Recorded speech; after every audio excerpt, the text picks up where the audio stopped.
Hi everyone. बहुत बहुत स्वागत है आपका अपने ही यूट्यूब चैनल GK GS जय गुरुदेव में। फ्रेंड्स, इस वीडियो में बहुत ही मोस्ट इम्पॉर्टेंट क्वेश्चंस मैंने कलेक्ट किए हैं जो हर कम्पिटिटिव एग्ज़ाम में बार बार पूछे ही जाते हैं और बार बार रिपीटेड होते रहते हैं।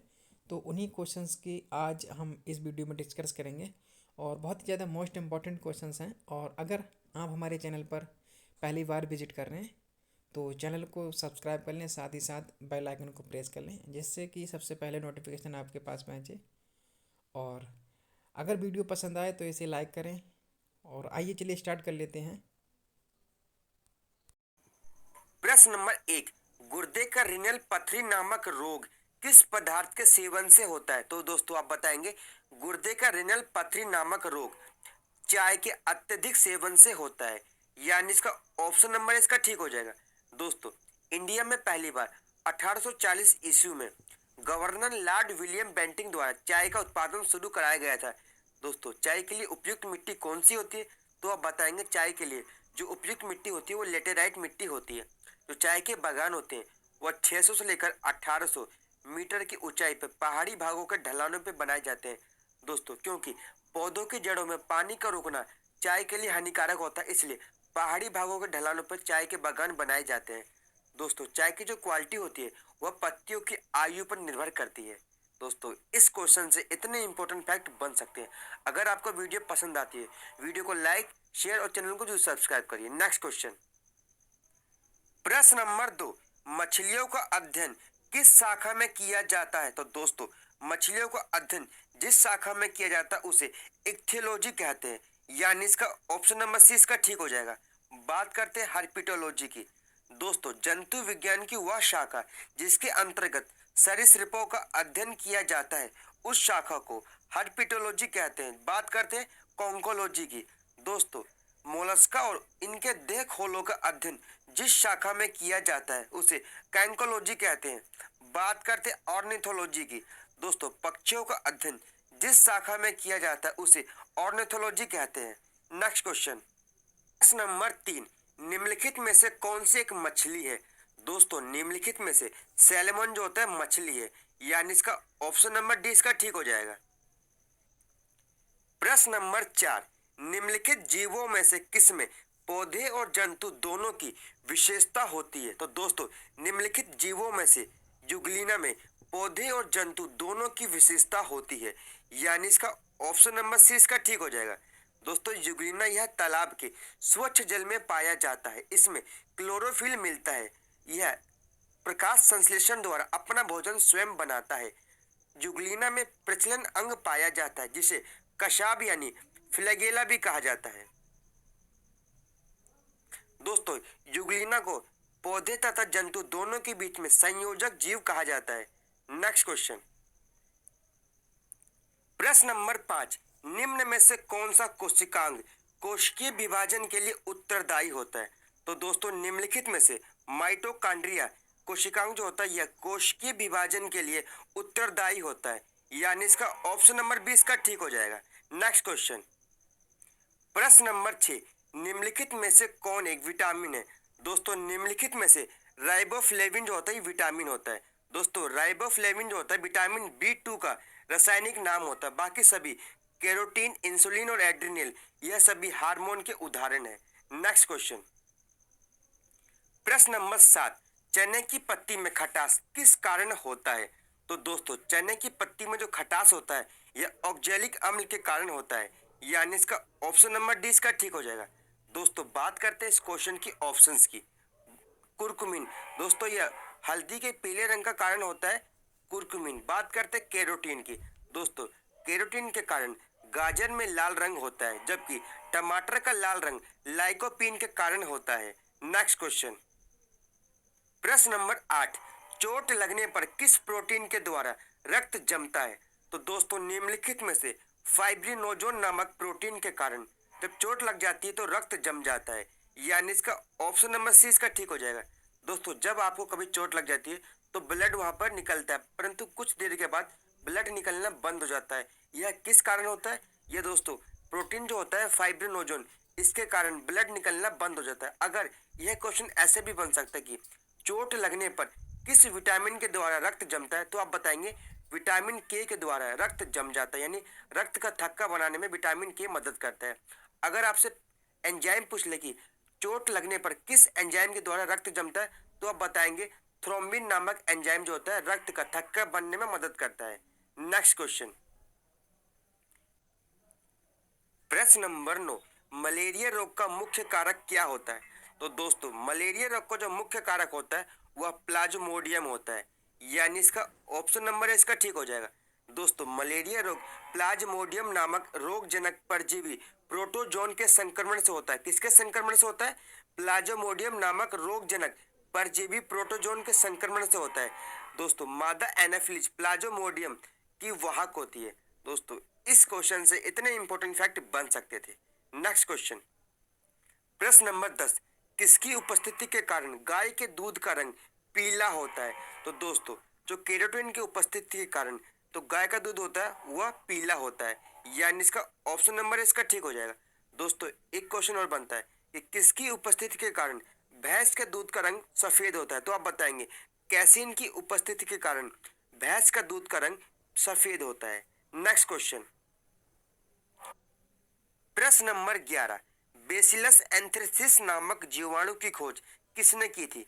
तो दोस्तों बेसिलस एंथ्रेसिस नामक जीवाणु की जो खोज की थी वह रॉबर्ट कोच ने की थी। किसने की थी? रॉबर्ट कोच ने की थी, यानी इसका ऑप्शन नंबर 20 का ठीक हो जाएगा।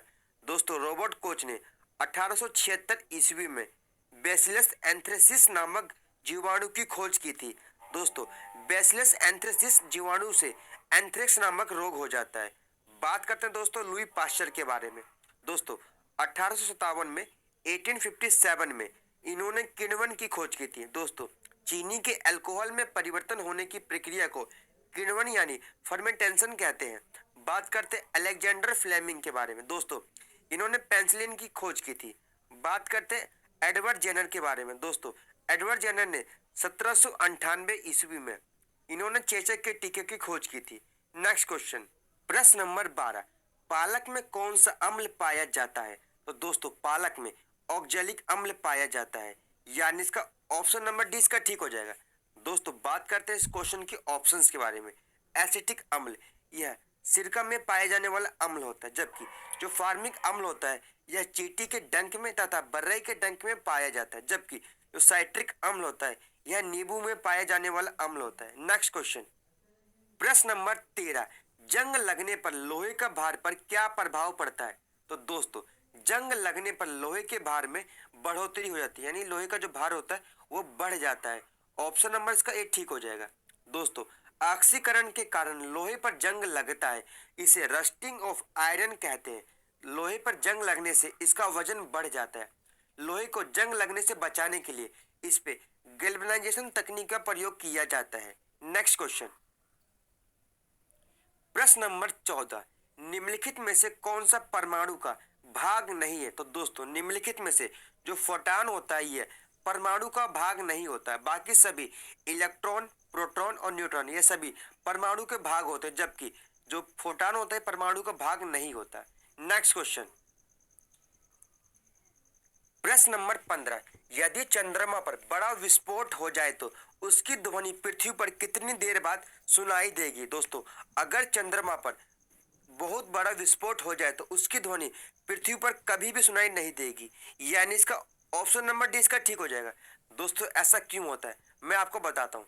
दोस्तों चंद्रमा पर वायुमंडल का अभाव पाया जाता है, इस कारण वहां पर ध्वनि जो होती है संचरण नहीं कर पाती। दोस्तों ध्वनि को संचरण यानी मूवमेंट करने के लिए मीडियम की आवश्यकता होती है, यानी इसको माध्यम की आवश्यकता होती है। चंद्रमा पर माध्यम नहीं पाया जाता, इसलिए वहां पर ध्वनि संचरणशील नहीं होती। यही कारण है कि दोस्तों दो एस्ट्रोनॉट आपस में चंद्रमा पर बात नहीं कर सकते। दोस्तों इस क्वेश्चन से और भी इंपॉर्टेंट फैक्ट बन सकते हैं, जैसे चंद्रमा और पृथ्वी के बीच में जो औसत दूरी है कितनी है? तो दोस्तों जो चंद्रमा और पृथ्वी के बीच में जो औसत दूरी है 3,84,403 किलोमीटर, ये लगभग में दूरी है। दोस्तों बात करते हैं चंद्रमा का जो अध्ययन होता है किस शाखा में किया जाता है? दोस्तों चंद्रमा का जो अध्ययन होता है वो सेलेनोलॉजी में किया जाता है। प्रश्न नंबर 16, पेलाग्रा रोग किस विटामिन की कमी से होता है? दोस्तों मोस्ट इंपोर्टेंट क्वेश्चन है, यह उत्तर प्रदेश शिक्षक भर्ती में पूछा गया क्वेश्चन है। दोस्तों जो पेलाग्रा रोग होता है यह नियासिन विटामिन की कमी से होता है, यानी इसका ऑप्शन नंबर इसका ठीक हो जाएगा। दोस्तों नियासिन विटामिन क्या होता है? दोस्तों नियासिन विटामिन जो होता है ये विटामिन B3 का रासायनिक नाम होता है। दोस्तों विटामिन B3 का एक और नाम है, इसे निकोटीन एसिड भी कहते हैं। इसकी कमी से पेलाग्रा रोग हो जाता है।